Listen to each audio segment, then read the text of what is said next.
provient cette guerre en Ukraine? Cette guerre a été provoquée par l'arrogance du département d'État américain. Il y a 4 siècles, l'Ukraine était divisée entre la Pologne, la Russie et l'Empire musulman d'Oman. Environ la moitié du pays était inhabité, parce que si vous essayez de vous installer, les musulmans pilleurs pourraient arriver, enlèveraient et vendraient probablement les Ukrainiens en esclavage. Dans les années 1700, la Russie a conquis toute la région et a réglé les parties qui étaient inhabitées. Ils ont aussi conquis la Crimée ainsi que les territoires qui étaient contrôlés par la Pologne. Plus tard, les frontières de l'Ukraine ont été créées par Lénine après sa révolution bolchevique. De nombreuses régions de l'Est de l'Ukraine ont été colonisées par des Russes. Ils parlent russe et se disent même russes. En 1989, lorsque l'Union soviétique est tombée, ces Ukrainiens de l'Est ont utilisé les frontières créées par les communistes. Par conséquent, une bonne partie de la population ukrainienne est pour la Russie, mais l'autre partie occidentale, elle, déteste la Russie. Puis, les Américains sont arrivés et ont tout empiré. En 1990, les deux Allemagnes se sont unifiées et les Américains ont promis qu'ils n'étendraient pas l'OTAN, Organisation du Traité Atlantique Nord, plus à l'est de l'Allemagne de l'Est. Or, dès que l'Union soviétique s'est effondrée, les Américains ont rompu leurs promesses et ont fait entrer la Pologne, la Hongrie et la République tchèque dans l'OTAN en 1999. La Bulgarie, l'Estonie, la Lettonie, la Lituanie, la Roumanie, la Slovaquie et la Slovénie ont rejoint l'OTAN en 2004 et l'Albanie et la Croatie en 2009. Cela a contrarié la Russie parce que l'OTAN est une alliance créée dans un seul but, combattre la Russie. Depuis 15 ans, les États-Unis s'agitent pour que l'Ukraine se joigne à l'OTAN, parce que l'Ukraine et la Biélorussie sont les seuls pays qui séparent encore la Russie des pays de l'OTAN. Après l'indépendance de l'Ukraine de l'Union soviétique en 1991, Sébastopol est devenue la principale base de la marine ukrainienne. Un accord de location entre l'Ukraine et la Russie a permis à la flotte russe de la mer Noire de continuer à y être également stationnée. Après que la Russie a occupé et annexé la Crimée en 2014, elle a résilié le contrat de bail, affirmant qu'il ne s'appliquait plus, car la région était désormais un territoire russe. En 2014, l'Ukraine a connu une révolution. La chaîne de télévision américaine CNN affirme qu'ils ont renversé un dictateur pour rétablir la démocratie. C'est un mensonge, un de plus, comme tous les autres mensonges perpétrés par le gouvernement américain. Le président ukrainien Poroshenko, en 2014, a été élu démocratiquement, mais les Américains étaient mécontents quand le président ukrainien a commencé à poursuivre des politiques davantage pro-russes. Lorsque les Ukrainiens ont commencé à protester contre les politiques, la CIA ainsi que les médias américains ont apporté leur soutien aux Ukrainiens mécontents. Ça n'a été qu'un coup d'État pour faire croire à un soulèvement populaire et qu'un dictateur massacrait les civils. Les Américains ont continué de mettre la pression et ont forcé le président ukrainien à fuir le pays. Évidemment, un nouveau gouvernement a été installé avec Zelensky.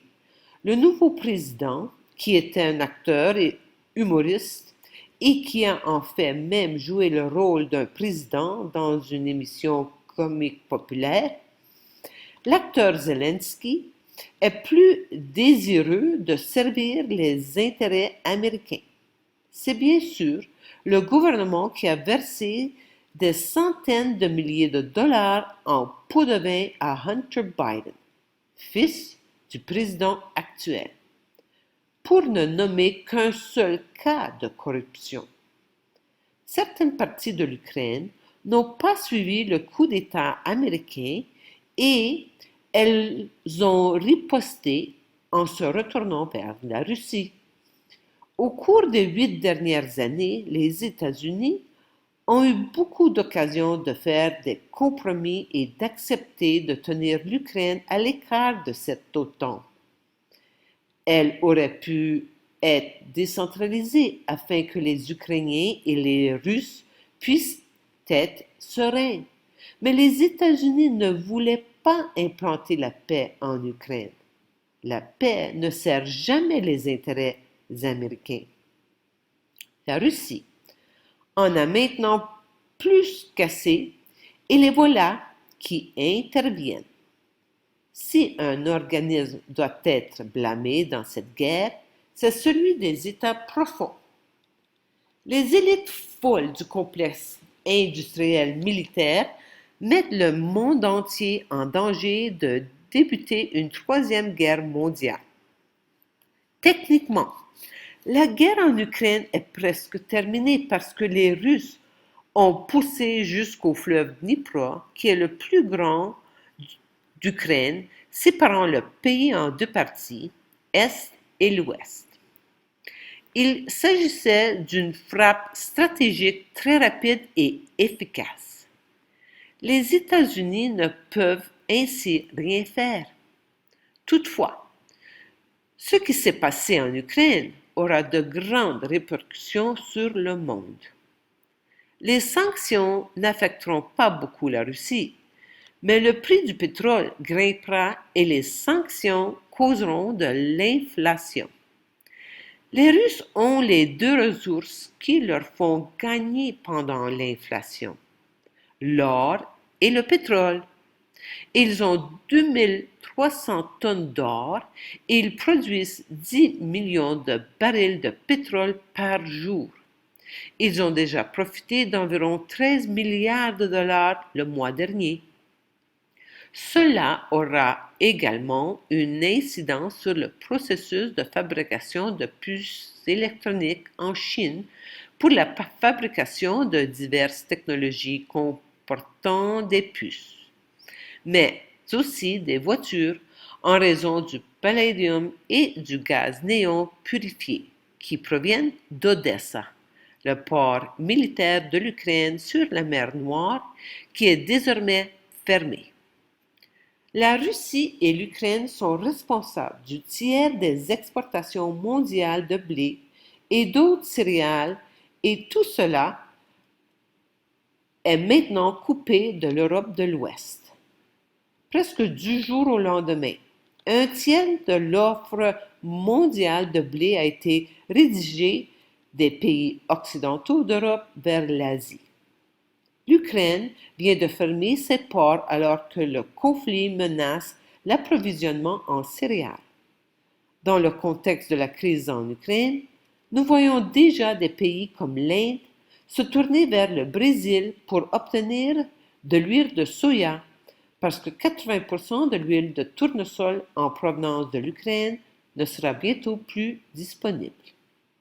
Pourtant, en raison aussi de cette crise en Ukraine, les agriculteurs brésiliens se préparent à une éventuelle pénurie d'engrais. Bayer, Le célèbre producteur d'herbicides utilisés pour tuer les mauvaises herbes dans les fermes a déclaré qu'il pourrait, en cas de force majeure, menacer l'approvisionnement, et ce, durant des mois. L'agriculture pétrochimique mondiale est en train de s'effondrer. Henry Kissinger a dit: si vous contrôlez le pétrole, vous contrôlez les nations. Mais si vous contrôlez la nourriture, vous contrôlez les gens. Nous assistons à l'accélération de la prise de contrôle de l'approvisionnement alimentaire mondial, de sorte qu'ils nous affirmeront bientôt: vous ne posséderez rien. Vous mangerez des insectes et vous serez heureux. C'est le programme du Forum économique mondial, bien sûr, puisque les deux géants exportateurs que sont l'Ukraine et la Russie s'affrontent. Les prix du blé montent en flèche. Ce n'est pas seulement les prix de l'énergie qui passent au niveau supérieur. Le vrai problème, c'est la nourriture. L'Ukraine est un important exportateur de maïs, dont une grande partie est destinée à la Chine et à l'Union européenne. Elle est également en concurrence avec la Russie pour fournir du blé à de grands acheteurs comme l'Égypte et la Turquie. Les ports de l'Azov et de la mer Noire ne semblent pas avoir été endommagés, mais ils sont fermés. C'est la fermeture de l'approvisionnement alimentaire pour des millions de gens. De nombreux autres défis continueront à s'intensifier, que nous le voulions ou non. Il est important de demeurer conscient et de réaliser que le divin a un plan. On est en plein dans cette époque charnière où le vieux monde est encore apparent, alors que la nouvelle matière divine pousse à l'intérieur même de nos corps. Le moment est venu pour la prochaine étape du destin humain, l'espèce nouvelle, l'être diésique. Amour infini. C'est à nous de ne pas nous conformer, mais d'avoir la compassion envers les autres, peu importe où ils se trouvent sur leur chemin évolutif de conscience.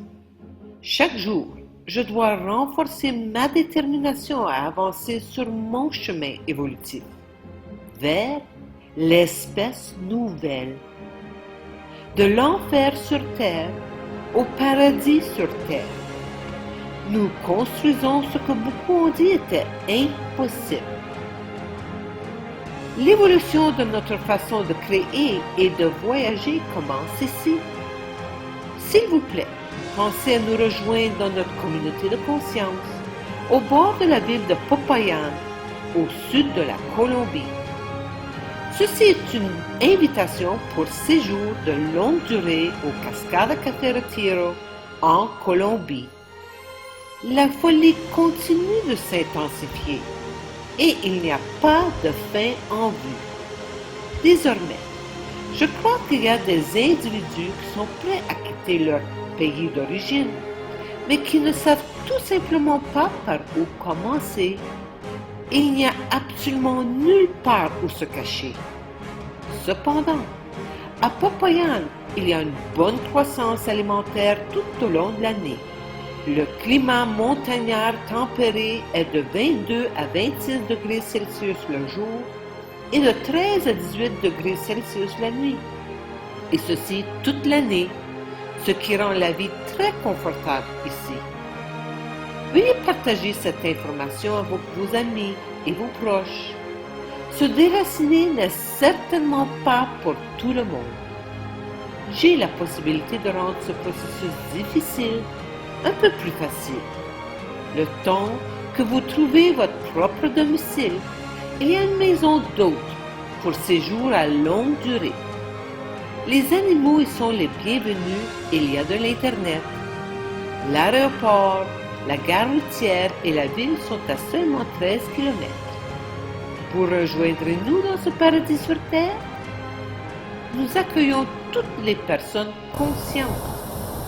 Si votre âme vous pousse, veuillez consulter www.freedomtravelalliance.com.